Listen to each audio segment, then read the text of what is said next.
Hello everybody. Hello, Elaine. Hello, hello. How are you today? I'm very well, thank you. This is the sixth installment of a podcast. Yes. Yeah, Love, enterprise, enchantment. what a program. What a conversation. So how that works is like on each episode, during each episode, after lovely greetings, we announce the topic. The topic today is money. Money. And Mm. how does that relate to love, enterprise, and enchantment? We pick up a quote from an illustrious man or woman, and we have that conversation flow. We tell stories. We also challenge you, audience, and yeah, and encourage you to Mm. think about certain themes that are recurring. Sometimes we don't stop enough to think about them, do we? No, we do not. Money, especially. You say that it's the elephant in the room. Oh, it is, especially this year. The elephant in the room. The elephant in the room. And Christmas coming, or, Other, winter yeah, celebrations. yeah, yeah. And people this year of all years exceeding their financial capabilities for what? What reason?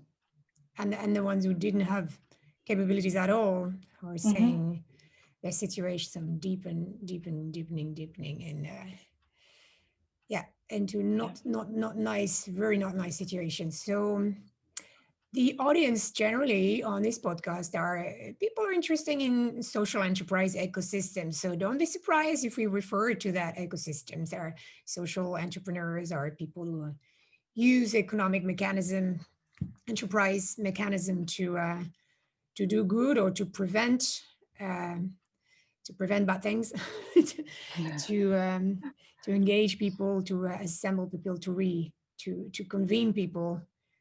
Mm-hmm. Great, to do social change, positive environmental change as well, both together, ideally. Mm-hmm. Right. So, Ellen, do you want to talk about the quote? Shall I throw it? What do you want? Yeah, I'll read it out in my best librarian voice. Money is like love. It kills slowly and painfully the one who withholds it and enlivens the other who turns it on his fellow man. And that's a quote from Khalil Gibran. Gibran. Khalil, yes, Lebanese Hmm. writer from the past Yeah. century. Mm. Fantastic. And What does that very, makes you? very deep. What does it make you think about? Mhm. It makes me, well, it brings back the elephant in the room and the myths I think we attach to money, um, in terms of our ability to achieve, succeed, but also where money fits into this cycle, particularly in business, of um, have we succeeded? Are we delivering the solution? And also making sure that we don't confuse having money or using money as fuel with enoughness or living our values. We need to make sure that enoughness, we are always enough, regardless of whether how much money we have or haven't got. Do you speak from experience? I do.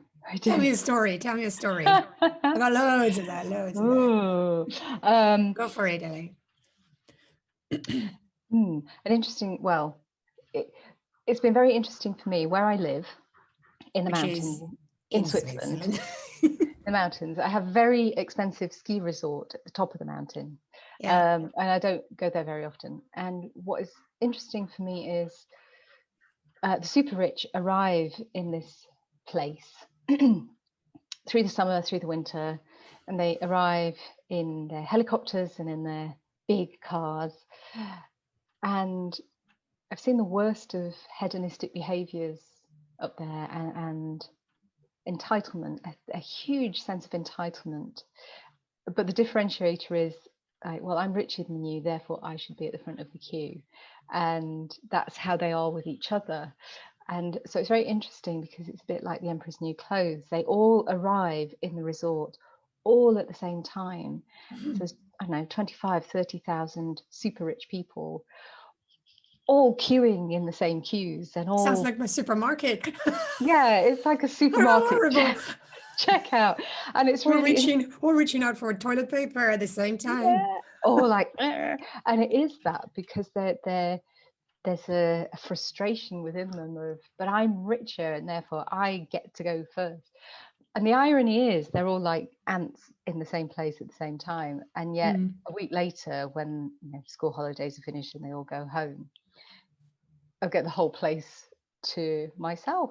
I can literally, I'm like, and you can't buy that. You can't buy the irony of that, but it is very. So I guess you're not part of the super rich then, Elaine? No, I am so not part of the super rich. There's a bit of a us and them in this, like.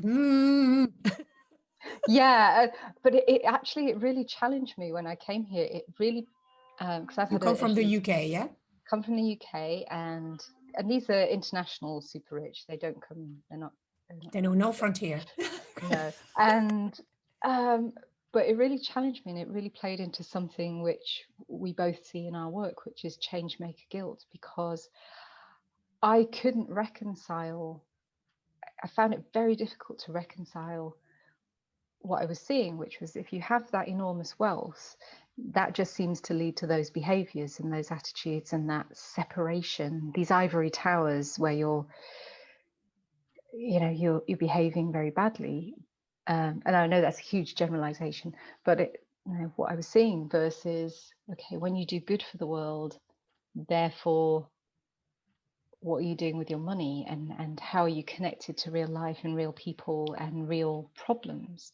And I found it a huge struggle to understand how I could create a solution where I could make regular income. But what if that led to, what if I ended up like them?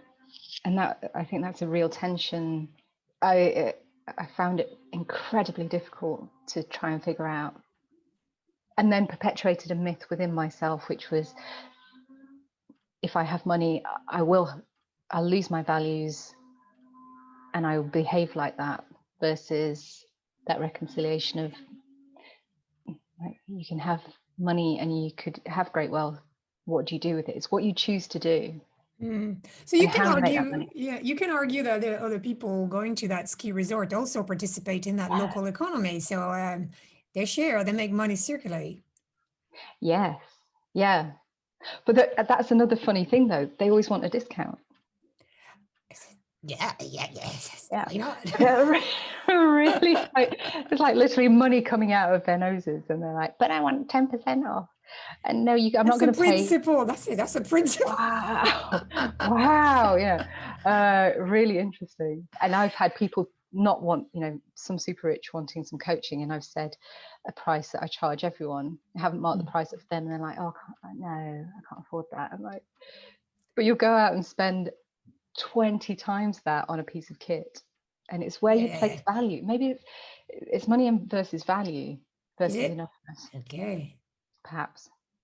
Or is it? I'm going to throw that question back at you. Value. So the value for me, is like ethics. For me, it's an empty word, because my value can be splash out a lot of money for charities, or as an investor, or as an angel. Yeah. Or splash out money on gambling, or on alcohol, or cake, or sugar, or expensive tea. This is a value. I believe that it's important. Yeah. Another value could be, I've got ethics. I want all my people to live together and not mix up with other people. That, for some, it's a value. It's an ethics. They keep it. Oh, that could be religious ethics. Yeah. That goes with or against other people's values and ethics. So this is like the theme that I encounter very much so when I support people in that social change ecosystem, is like confidence. Yeah, I've got confidence. Yeah, no, it's confidence, ethics, value. All these are volatile currencies. They are. And they don't always mean the same to everybody. No, So exactly. we're having conversations that people think they've got the same topic of conversation, they understand it, but actually they're talking about different things. So it's very important to clarify what exactly you're talking about, actually, and when that topic is talked about, and who's listening, who's talking, who's making Yeah. sense, whose sense is it? And I think Clarifying. that's super important also, especially with what's happening now globally, in that receiving, say, a startup grant, receiving a microloan, receiving some initial support so you can get started, and it is really vital. It's a catalytic thing. There's a different thing between social support to get you started so you have economic empowerment versus handout. People don't, majority of people globally, the global poor, they don't want handouts. They just want to get started, to have a life of security and economic empowerment, and to be able to trade. People generally don't. The charity is not because you want charity for the rest of your life. You want kindness and a catalyst. Kindness as an infrastructure. Kindness as a foundation. Not as something that comes because a government has failed with its public policy, and that charities are picking up the tab. I think that there's something very interesting in saying that, and it's all related to money. We'll come back to that. But when people say, well, there's a great place for charities in this country, they've got many charities, I say, wow, that's crazy, because that means someone down the line hasn't done its homework. If a place or community, whether it's a nationwide or village-wide, if the community hasn't come together to have good foundation, solid foundation and infrastructure, that means that everybody find that kind of balance. And I know it's very hard, because it's not just about material resources, about also mental support, etc. But if the community on its own hasn't built something that support that balance of its residents or people, that means it becomes it's a failing structure, isn't it? Yeah, and it's a failing structure. So I think money has its place in it, because it's an object, or it's in essence is something that helps us understand, okay, a certain value of things. We can always go on and on about that. That means if I have a pot of a cup of tea, the money I ask for that cup of tea includes the tea, the water, the work that is put in it, the rent of the premises. And I know some people just like $2.50 for a cup of tea. Are you mad? There's the rent, the builders, the maintenance, the electricity. There's not just water and tea in a cup of tea. So I think that, and then people learn to understand the value of things by what is the production that has been put into it. What are the assets? What are the resources that have been necessary to come to that cup of tea? It's the same when we are, because our audience is a lot of our audience are social entrepreneurs, and a lot of them are women. Is that when you forget to price accordingly, when you forget to ask for money, you're having a problem with accounting. You forgot to put the value of your training, your experience, your intelligence, or your smartness, or the roof you have above your head that makes you, the internet connection, everything. All of these has a price. Someone has to pay for it. Nothing is free. And that actually, when you reverse that backwards also, so that goes for all things and all women and all entrepreneurs, but particularly when you reverse backwards to global south and developing countries, and typically it's the women and the girls who are out there in production, and they are doing the crappiest of jobs in order that you can have your cup of tea. So I know that, again, not to generalize, but there's a reality here, which is, where does your stuff come from? Yeah. And all of these items which appear to be incredibly cheap, well, when you take all the costs out of it, And the intermediaries.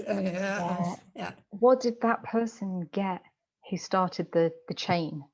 Yeah. What did they get, and what's their life like? And I think that's really, really important to kind of square this circle the square, whichever way around it is. But Close the loop. Close the loop. That's much better. Close the loop, because good in geometry like me. I know. I'm demonstrating my ability in math. I won't pay much for it. Yeah. Oh dear. But it goes also then to the heart of ecosystem, the entrepreneurship ecosystem that you create, because you need to understand entrepreneurship is, 1 part business plan, 3 parts personal skills, people skills, thinking skills, into which you are thinking the whole time around. And infrastructure, that infrastructure. Yeah. So that quote from Khalil Gibran, money is like love, it kills slowly and painfully the one who withholds it, and enlivens the other who turns it on his fellow man. When you pick that up, it also kills people who have the idea that money is the devil, etc. It's not just keeping it for yourself, but refusing to make any, so that it's when you refuse to make any, or you refuse to have that mindset by which you understand that it's important to have it circulate through you. It's you don't have to keep it, you can reinvest it, for God's sake. We need, look, there's the amount of VC investment in women's businesses is just appalling. This year is decreased again and again. Venture capital, for people who don't know what VC is.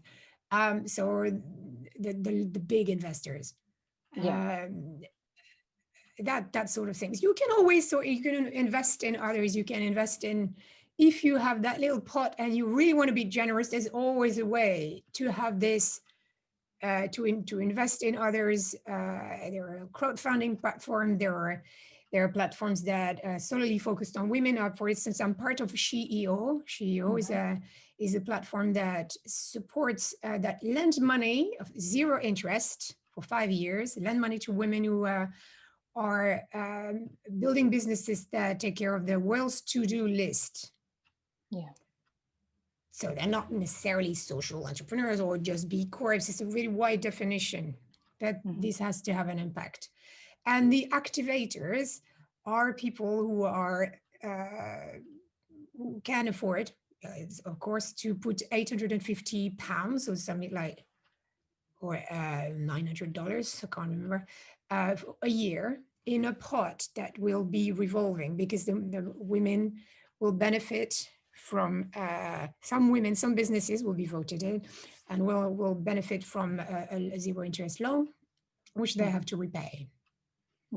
And so it's patient capital. Patient capital is semi, because 5 years is not much, but they semi-patient, and but they don't have and it's very easy to get that money. No pitch deck, no long thing, no long business plan. So of course the bankers are like, you're mad. No, they're like 90% or 85 or 90% repay. Wow, that's fantastic. Yeah. But they're in part of, and there's a few platforms like that where you put money together and also resources, connections. So the activators come not just with a check, but they come with connections, advice, mentoring, and they pull all these together. And that's resource. Money is just a part of the equation. Money without resources or connections is nothing. Doesn't work. Do you find that it's hard for people to ask? Like, when you don't know what you don't know, you don't know what question to ask and how to ask for help. So there's 2 things, because we've got the internet. So if you really want to find something, you will. Sometimes the wrong thing, but another problem. Let's not go there today. But there's always a way. And funny enough, I've had a conversation this week with another group I'm part of, and they were talking about the guessers and the askers. There's Oh, and I think okay. it so relates to money as well, Mm-hmm. because so when I talk about guessers and askers, and some of you will recognize yourself straight away, is do you have a personality by which you ask bluntly what you want to do, what you want? Okay. Yeah. Elaine, I want to come to Switzerland. Can I crash for 3 weeks in your house? No. Not not 3 hours, 3 weeks. If I don't Definitely not. ask her, why? And Uh, now for some people, and I can guess who you are. They was like, no, but that's just yeah. rude. So you're going to package the answer in a way that, no, my grandmother is coming. Want to see it. Everyone's coming except me. It's I need Yeah. to put the cows in the fields, or Literally, there's yeah. also lockdown, so you can't come in the country at all anyway. Mhm.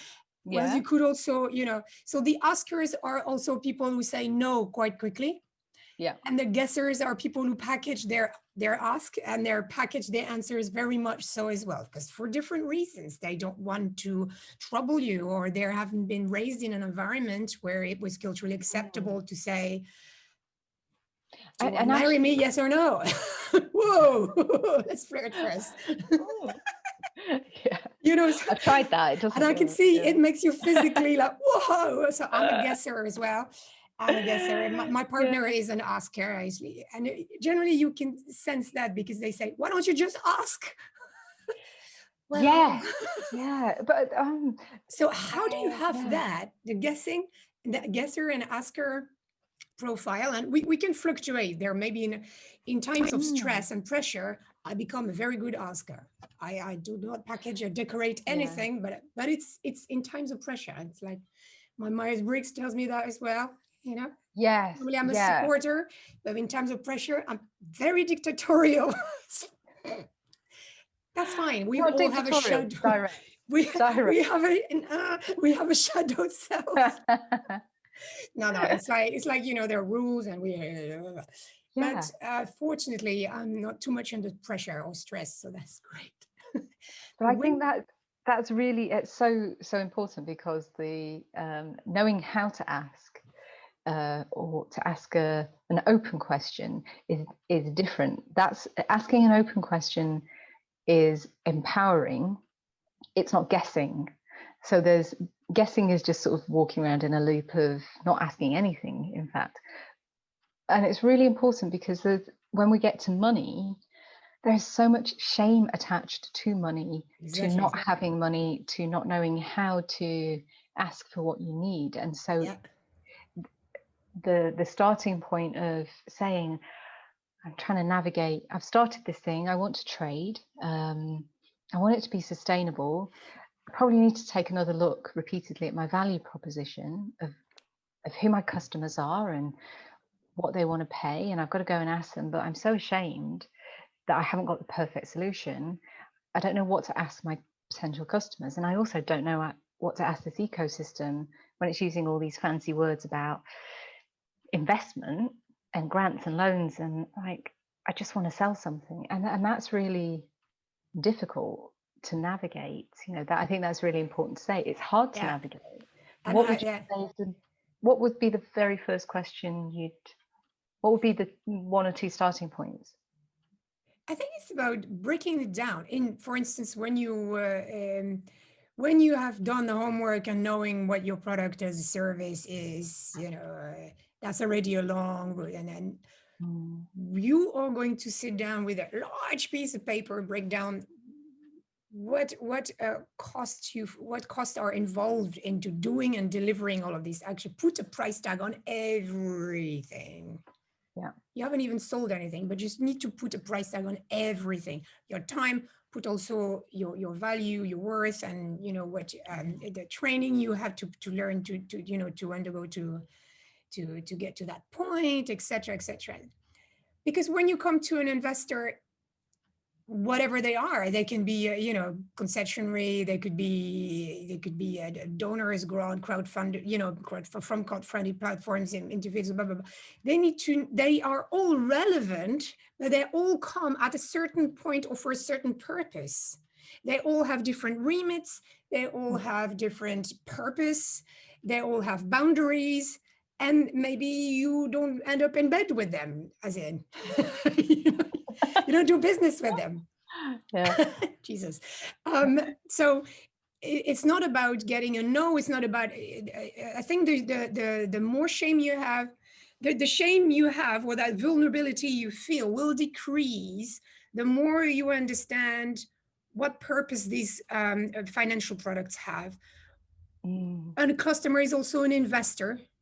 Okay, Yeah. your customer is also an investor. So what is it that they want? How much can they afford? They all have boundaries as well. So treat them the same as the other organizations or individuals who can pass on money to you, lending it, donating it, loaning it for a time, etc., with interest or not. But there is a spectrum of products there, of financial products. And I think it's breaking it down to very pragmatic terms. You understand that how each one of them functions and what limits they have, and you'll see if you want to talk with them or not. It's the same way when you go shopping. I don't equate investment with household budgets, but you want to have a brand instead of a generic product. Honestly, if you really dig deep and you know that they're actually produced in the same factory, does it matter if the cover is pretty fancy or just called, your supermarket's essentials brand? You need to reflect a little bit more. You don't get fooled by the packaging. You need to break down and get a bit of reasoning behind it. And then money is just it's you got electricity to make your internet function, etc. You decide if you want a green provider or a dirty provider. That's the same. It's the same. So your money, you decide is, do you want to make it work for good, or do you want it as well too, so that you can make good? Yeah. And I think this year, does it answer your question? And I think this year of all years, it's things we may have taken for granted in this journey of asking for money or understanding what something costs and therefore what to charge for it, has taken on a whole different, everything's in a washing machine. But at the end of the day, it's about understanding what has to happen next in order that you can ask for what you need. And some of to be able to pivot quickly in that way involves that going back into a research mode of what is it that I need. Maybe my product needs changing, but therefore if I'm changing my product, what's happening to my costs? And what do I need to ask for? And being realistic. And if that means looking for different, on the entrepreneur's journey, there are points where you step in and out of employment in order that you can either put some more capital back into the business, or you just have to change direction. And there's or afford to meet people who can put capital in your business. Exactly. So if it's not your or personal money, you will still need to invest time and resource to meet people who can put money into that business.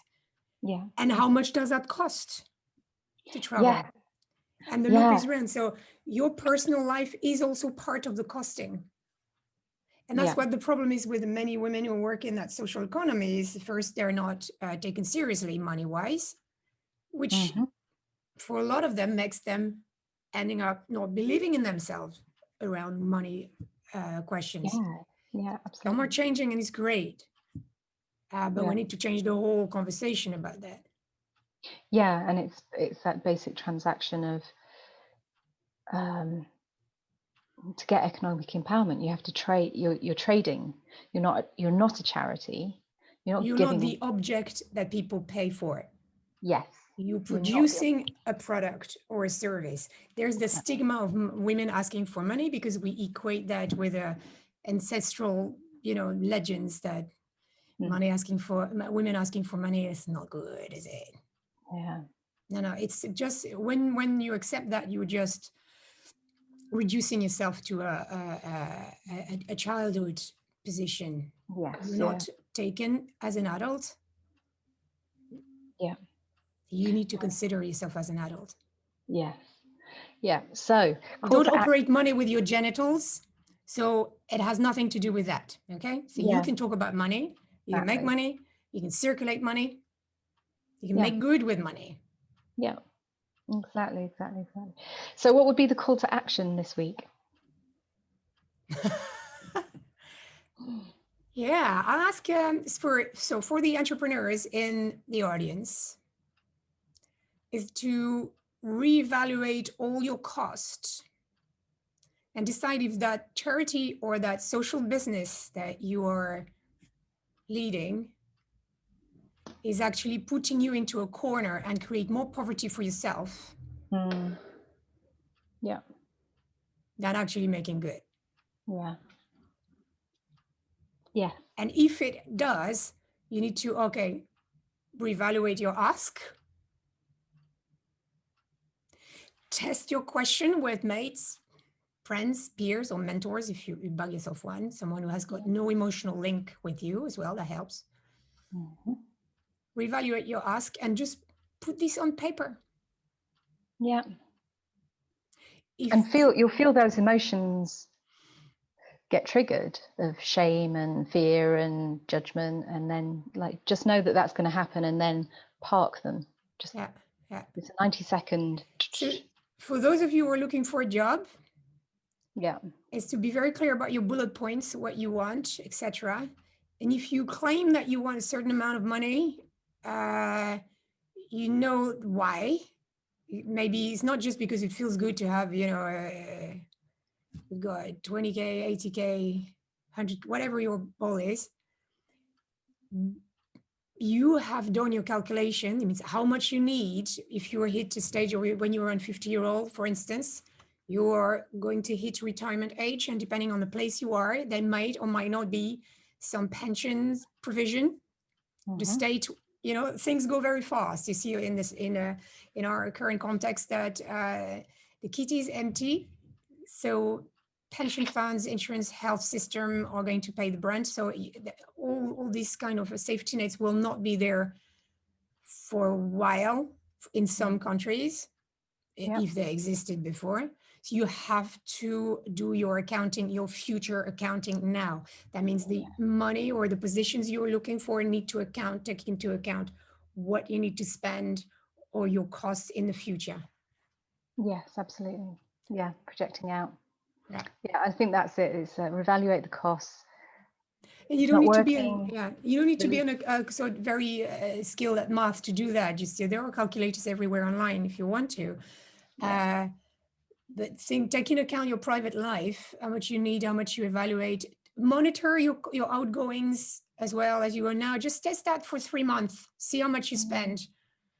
And it's just hygiene. You brush your teeth, you know exactly how much your outgoings are, and you act upon it. Yeah, fantastic. Okay, that's it. We're done, eh? So fantastic. So people look at the past episodes. We've got episodes about finding your purpose, about power, about enchantment. Enchantment. What else did we talk about? We talked about in the past episodes holding the space, your relationship building, communicating with teams and peers, networking. We did networking. Have fun. Have everybody. Fun. Have a listen. Have a listen. Do some self-love and kindness and cleaning out so you can start afresh. I look at this and says hello to you. How beautiful. On this I know. note, I am blinded. Yeah. Fantastic. See you next time, Elaine. See you next time.